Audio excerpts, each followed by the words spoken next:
बबलू हाथी सुबह सवेरे अकेले वन में टहलने के लिए निकला। वह अपने ही धुन में चला जा रहा था।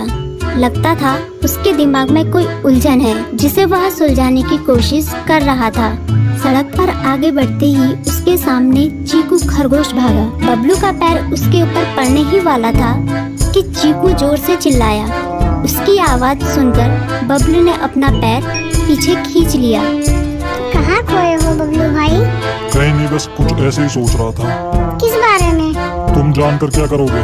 शायद मैं तुम्हारी कुछ मदद कर सकूं। तुम तो जानते हो आजकल वन में कितनी चोरियां हो रही हैं, पर चोर का कोई अता पता ही नहीं है।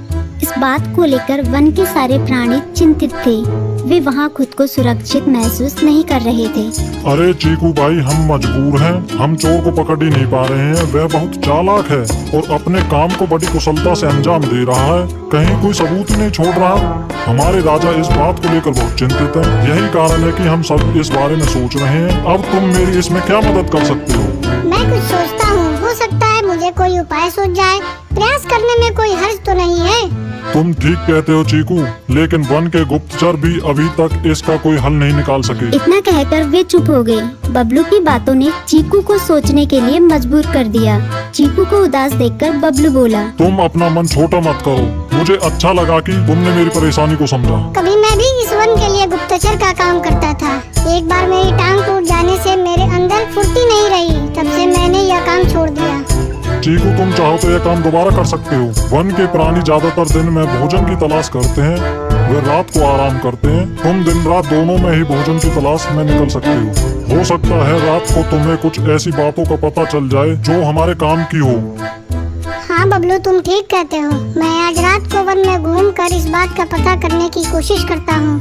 थोड़ी देर बातें करके चीकू अपने बिल की ओर बढ़ गया और बबलू अपने रास्ते चला गया। चीकू के दिमाग में अभी तक बबलू की कई बातें घूम रही थी। उसे समझ नहीं आ रहा था वह बबलू की मदद कैसे करे। दिन भर वह उसी उधेड़-बुन में लगा रहा। शाम होते ही चीकू कुछ सोचने लगा और वह चुपचाप बिल से बाहर निकल आया। चीकू की पत्नी ने देखा तो बोली, इस समय कहाँ जा रहे हो? बाहर खतरा है। खतरा तो सुबह भी रहता है, लेकिन खतरों से डरकर हम भूखे तो नहीं मर सकते। मैं बाहर घूम कर आता हूँ। इतना कहकर चीकू रात को बिल से बाहर निकल आया। कुछ दूर जाकर उसकी नजर बंकू उल्लू पर पड़ी, जो कुछ ही दूरी पर था। वह पेड़ की डाल पर बैठा अपनी गर्दन चारों तरफ घुमा रहा था। वह तेजी से पेड़ की एक डाल से दूसरी डाल पर उड़ रहा था। बंकू की नजर उस पर नहीं पड़ी थी।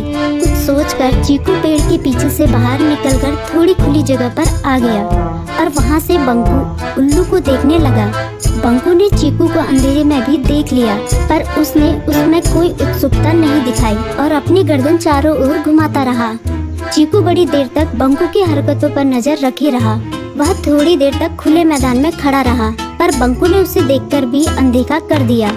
उसने महसूस किया कि बंकू के आसपास चमकू चमगादड़ भी मंडरा रहा था। कुछ देर वन में घूमने के बाद चीकू अपने बिल में लौट आया और सुबह होने का इंतजार करने लगा।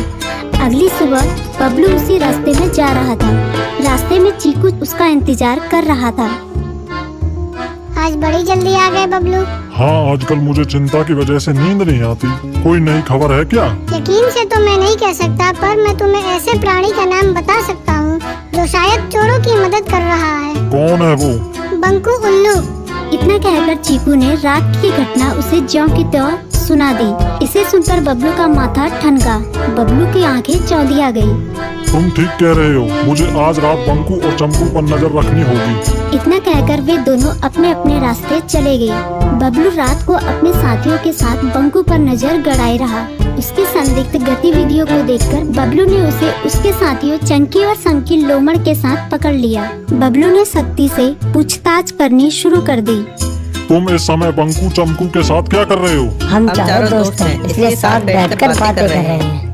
चमगादड़ और उल्लू की दोस्ती तो समझ में आती है, पर लोमड़ के साथ दोस्ती कैसे हो सकती है? सख्ती से पूछने पर दोनों ने अपना जुर्म कबूल कर लिया और सभी चोरियों के बारे में बताया जो उन्होंने कुछ दिन पहले वन में की थी। बबलू ने उनके चोरी का सारा सामान भी बरामद कर लिया। बंकू और चंपू को अभी तक समझ में नहीं आ रहा था कि वो इतनी आसानी से कैसे पकड़ में आ गई।